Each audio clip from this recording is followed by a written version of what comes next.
Hello दोस्तों, स्वागत है आपका अपने चैनल बोर्ड शाला में। तो दोस्तों, हम आपकी बोर्ड एग्ज़ाम की तैयारी में काफ़ी ज़्यादा हेल्प करने वाले हैं। तो यहाँ पर हेल्प आपकी होगी किस तरीके से, तो दोस्तों डेली बेसिस पे हम आपको जितने भी आपके परिभाषाएं हैं जो कि आपके फिजिक्स के हैं क्लास 12th के, ये सभी परिभाषाएं हम आपको याद कराएंगे, जिससे कि आप अपने एग्ज़ाम में ज़्यादा से ज़्यादा नंबर लेके आएंगे। साथ ही साथ आपको न्यूमेरिकल लगाने की भी ट्रिक्स बताएंगे, जो कि आने वाली वीडियोज़ में आपको मिलेंगी।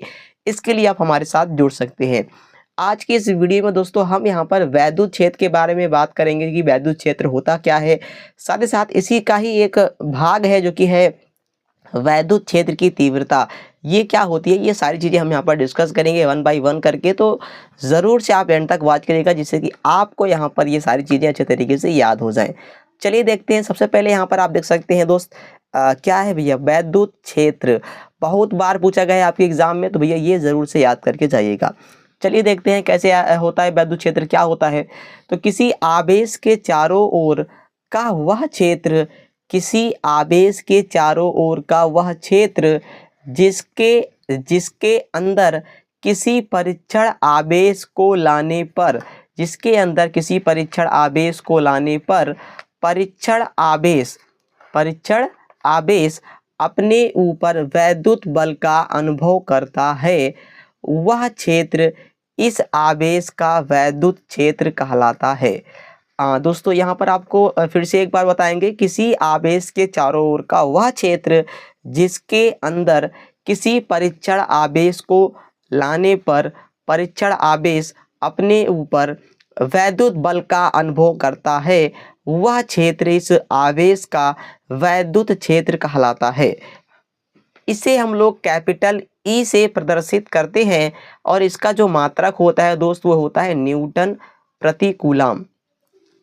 क्या होता है मेरे भाई? न्यूटन प्रति कूलम होता है। तो यहाँ पर आपको किसी भी एग्जाम में जब आपसे यहाँ पर ये पूछा जाए कि भैया वैद्युत क्षेत्र क्या है, तो आप क्या बताओगे कि भैया किसी आवेश से चारों ओर का वह क्षेत्र जिसके अंदर किसी परीक्षण आवेश को लाने पर परीक्षण आवेश वैद्युत बल का अनुभव करता है, वही इस आवेश का क्या कहलाएगा? वैद्युत क्षेत्र कहलाएगा। इसे हम लोग कैपिटल ई से प्रदर्शित करते हैं, और यहाँ पर इसका जो मात्रक होता है वो न्यूटन प्रति कूलम। जी हाँ दोस्त, मात्रक आप जरूर से याद करिएगा, न्यूटन प्रति कूलम होता है।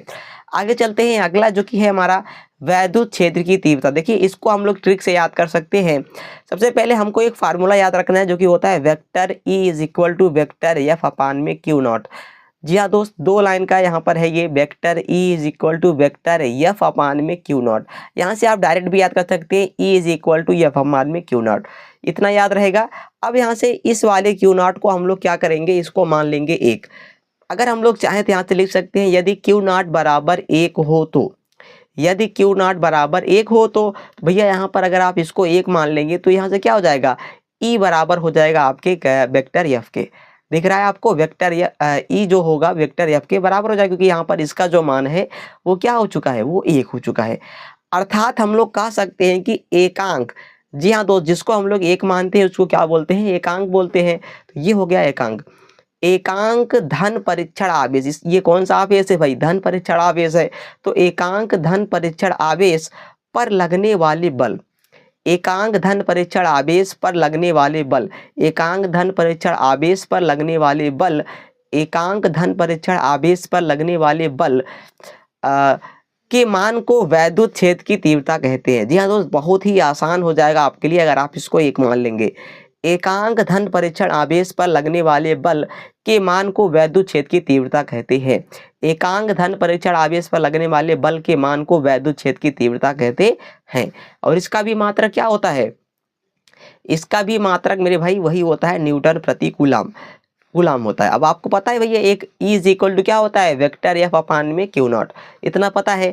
अब आपको पता है भाई वेक्टर एफ क्या है, तुम्हारा एक वैद्युत बल है, जिसको मैंने आपको इसके पहले वाली वीडियो में बताया था। इसका फार्मूला क्या आता है, 1/4 pi epsilon naught Q naught upon में आर स्क्वायर। ये आर स्क्वायर क्या होगा भाई, नीचे आ जाएगा। ये आर स्क्वायर क्या होगा, नीचे आ जाएगा। जैसे ही आर स्क्वायर नीचे आएगा तो यहाँ से ये बन जाएगा 1/4 pi epsilon naught Q naught upon में क्यू नॉट आर स्क्वायर। अब यहाँ से देखिए क्यू नॉट नीचे भी है, क्यू नॉट ऊपर भी है, दोनों आपस में क्या होंगे, कट जाएंगे।